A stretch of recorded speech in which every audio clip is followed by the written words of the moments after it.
अस्सलाम वालेकुम स्टूडेंट्स, आज हम स्टार्ट करने जा रहे हैं फर्स्ट ईयर उर्दू पेरी स्कीम 2026 ऑफ न्यू बुक। जो बच्चे इस दफ़ा फर्स्ट ईयर में जिन्होंने एडमिशन लिया है, चाहे उनका ताल्लुक प्री मेडिकल से है, प्री इंजीनियरिंग से है, ICS से है, ICS स्टेट से है, या वो सिंपल FA कर रहे हैं, ICOM कर रहे हैं, कोई भी उन्होंने कम्बिनेशन रखा हुआ है, ये वो सब्जेक्ट है जो उनको एज ए कंपलसरी सब्जेक्ट लाजमी पढ़ना पड़ेगा।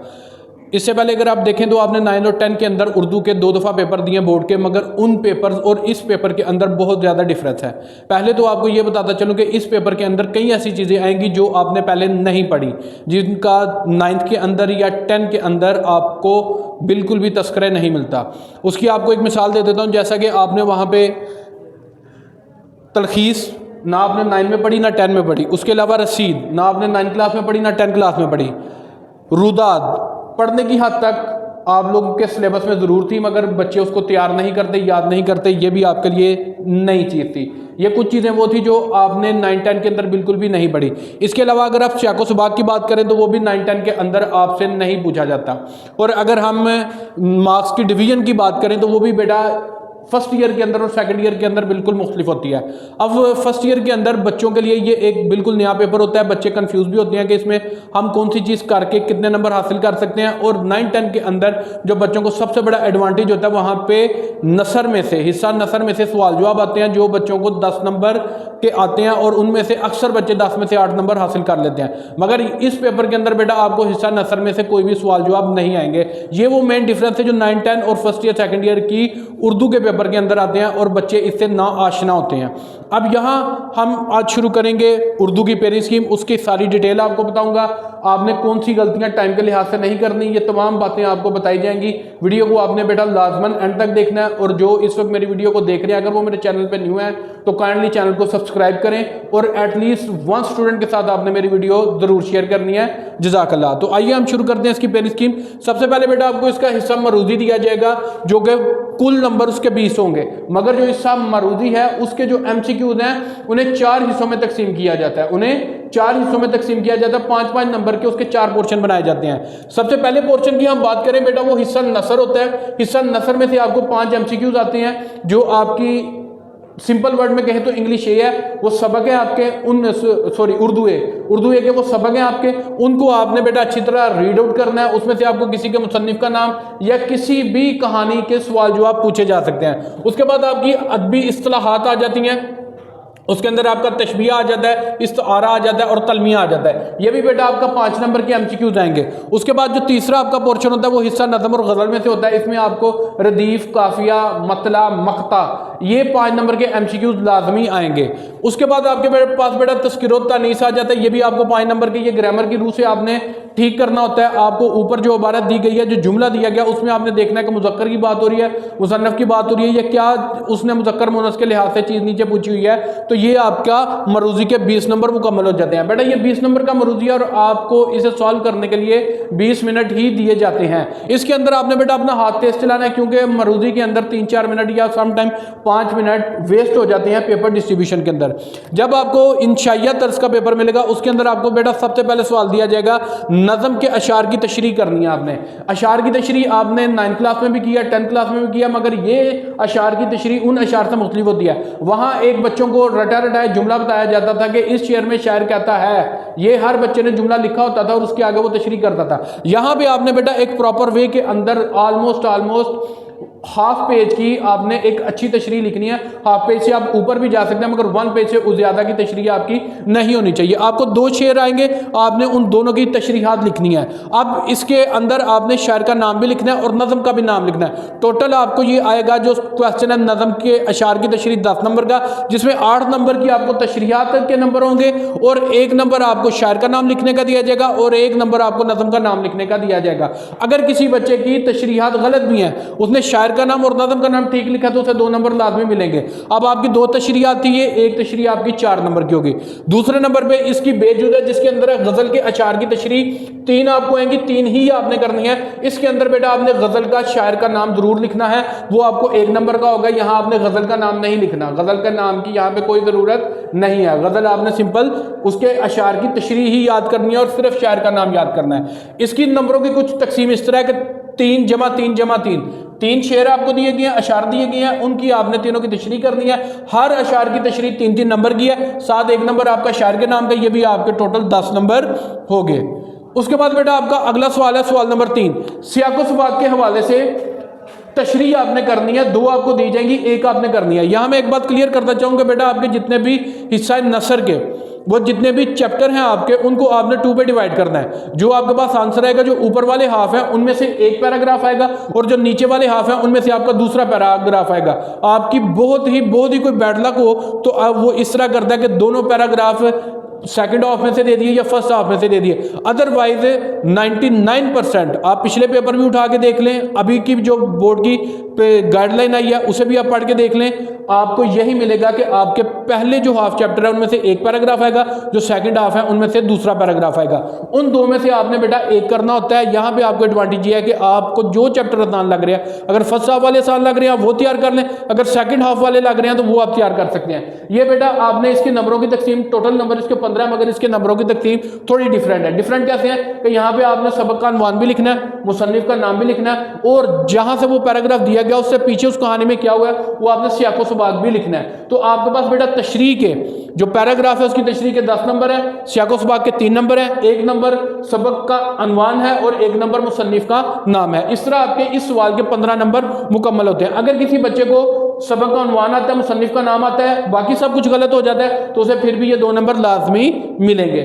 उसके बाद बेटा आपके पास अगला सवाल है सबक का खुलासा। ये दोनों सवाल एक दूसरे के साथ मुंसलिक है। अगर आपने यहाँ पे सियाको सबाक के हवाले से जो तशरीह है उसके लिए आपने पहले हाफ चैप्टर तैयार किए हैं, फर्स्ट हाफ के चैप्टर तैयार किए हैं, तो बेटा सबक के खुलासा जात भी आपने फर्स्ट हाफ में से ही तैयार करने हैं। 10 नंबर का आपको ये खुलासा आएगा। इसके नंबरों की तकसीम बेटा 9 नंबर का आपका खुलासा है, 1 नंबर का आपने बेटा सबक का नाम लिखना है। यहां मैं आपको दोबारा एक बात क्लियर करता चलूं बेटा, जिस पोर्शन को फर्स्ट हाफ या सेकंड हाफ को आपने सियाको सबाक के हवाले से याद करना है, उसी को बेटा आपने सबक के खुलासा जात के लिए तैयार करना है। ये आपका 25 नंबर का पेपर हिस्सा नसर में से आ रहा है, और इसमें सीधी सीधी आपके पास आधी चॉइस बन रही है कि या आप फर्स्ट हाफ कर लें या आप सेकंड हाफ कर लें, आपको हिस्सा नसर के तमाम चैप्टर करने की जरूरत नहीं है। यहां से आगे बेटा आपके पास आएगा नज़म का खुलासा, जो कि आपको 1 आएगा, वो आपने 1 ही करना है। किसी भी नज़म का आ सकता है, इसका कोई गैस नहीं है कि आप पहली 2 कर लें या एंड वाली आपको 1-2 कर लें या आप सेंटर वाली 1-2 कर लेंगे। बेटा आपकी जितनी नज़म बुक के अंदर मौजूद है उन सबको आपने अच्छी तरह तैयार करना है। ये आपका 5 नंबर का खुलासा आएगा। इसमें ना आपने नज़म का नाम लिखना है, ना आपने शायर का नाम लिखना है, ये सिर्फ खुलासे के 5 नंबर है।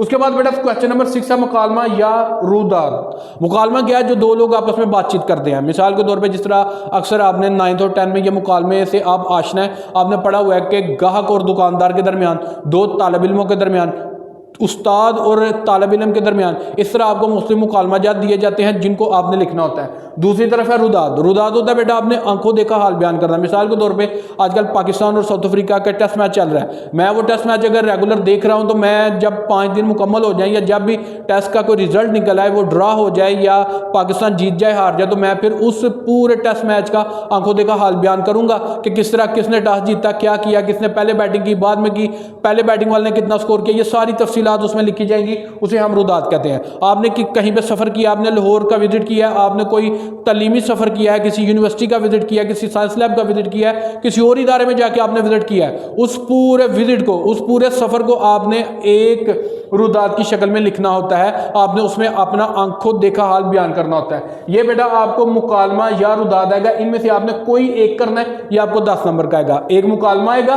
और एक रुदाद आएगी। उनमें से आपने किसी एक चीज़ को अटेम्प्ट करना है। यहाँ पे मैं एडवाइस करूंगा स्टूडेंट्स को कि आप लोग अगर मुकालमे की तरफ जाएंगे तो आपको ज़्यादा नंबर लेने के ज़्यादा चांसेस बनते हैं। रुदाद में इतने ज़्यादा नंबर नहीं मिलते। और मुकालमे में कुछ ऐसे यूनिवर्सल जुमले हैं जो कि आप हर मुकालमे के शुरू में और एंडिंग पे लिख सकते हैं। जैसे नाम लिखा अस्सलाम वालेकुम, वालेकुम अस्सलाम, आगे से खैरियत पूछ ली, उसने खैरियत का जवाब दे दिया, उसके बाद आप अपने मुकालमे का मेन मुद्दा शुरू कर सकते हैं। एंड पे ठीक है अल्लाह हाफिज़, ठीक है अल्लाह हाफिज़। तो ये आपके कुछ ऐसे जुमले जो मुकालमे, हर मुकालमे के स्टार्ट में भी वही होते हैं और एंड पे भी वही होते हैं। तो बेटा यहाँ पे मैं आपको मुकालमा प्रेफर करूंगा एज कम्पेयर टू द रुदाद। अब इसके बाद जो क्वेश्चन नंबर 7 है, दरख्वास्त हर बच्चे ने पढ़ी हुई है, 9th में भी आप लोगों इससे आशना है। 9-10 के पेपर्स के अंदर आपको दरख्वास्त आती है, उसके अलावा इंग्लिश में भी आती है, मगर उसके साथ आपको आती है रसीद। रसीद से आप लोग आशना नहीं है। मगर यहाँ अक्सर बच्चे क्या गलती करते हैं कि वो ये गुमान में रहते हैं कि हमें दरख्वास्त या रसीद दोनों दी जाएंगी, हमने किसी एक को अटेम्प्ट करना है तो हम सिर्फ दरख्वास्त को तैयार कर लेते हैं। नहीं बेटा, ऐसा बिल्कुल नहीं है।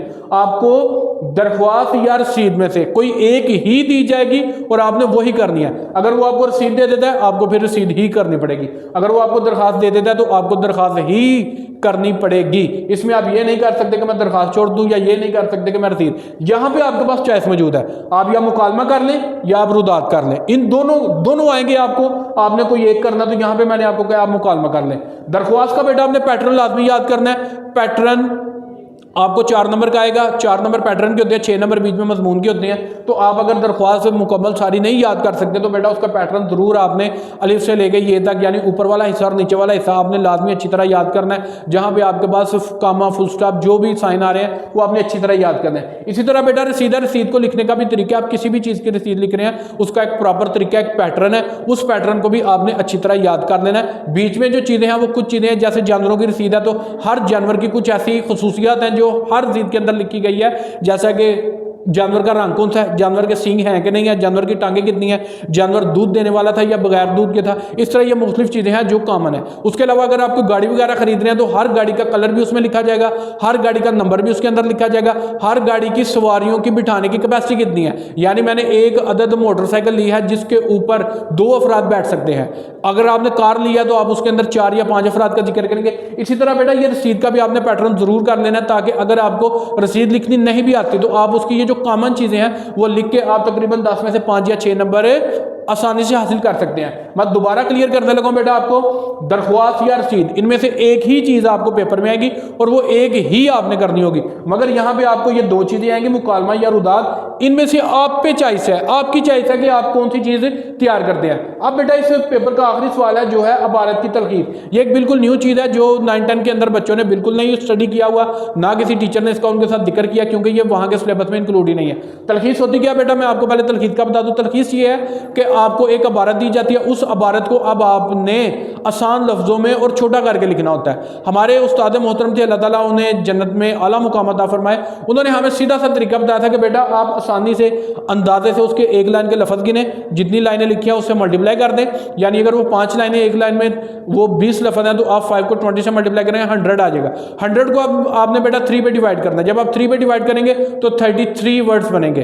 तो 33 के अंदर आपने +4 का प्लस माइनस रखना है, यानी 3-4 अल्फाज ऊपर भी हो सकते हैं, 3-4 कम भी हो सकते हैं। तो अगर आप उतने अल्फाज के अंदर अपनी तलखीस को समेट लेंगे तो आपकी तलखीस को अच्छा तस्वुर किया जाएगा। इसके साथ बेटा आपके इसके मुकम्मल 10 नंबर है। 10 नंबरों की तकसीम ये है कि 8 नंबर आपको तलखीस के दिए जाएंगे और 2 नंबर आपको उस पैराग्राफ का अनवान लिखने के दिए जाएंगे। इस तरह बेटा ये आपके 10 नंबर मुकम्मल हो जाते हैं। ये बेटा एक जामिया पेपर पैटर्न था जो आपको पूरी तफसील के साथ बताया गया है।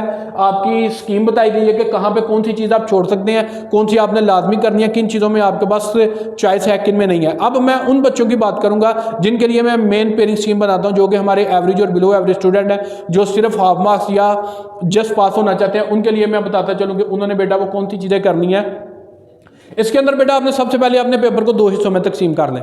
एक आपका बेटा उर्दू ए का पोर्शन बनता है, एक उर्दू बी का। अगर आप बेटा उर्दू ए का पोर्शन करना चाहते हैं तो वो आपके पास आप अगर देखेंगे तो सियाको सबाक के हवाले से ये आपके पास 15 नंबर और 10 नंबर का ये खलासा और साथ 5 नंबर का नज़म का खलासा, ये आपके बेटा 30 नंबर बन रहे हैं। उसके बाद बेटा 5 नंबर के आपके MCQs हो गए, ये 35 हो गए। अब नज़म के अशार या गज़ल के अशार, इनमें से गज़ल के अशार अगर आप कर लेते हैं तो 10 नंबर बेटा आपके ये हो गए। 45 नंबर का पेपर आपका तैयार हो जाएगा सिर्फ ये 3 चीज़ें करके, 45 मार्क्स का। तो आप आसानी से उर्दू के अंदर पास हो जाएंगे।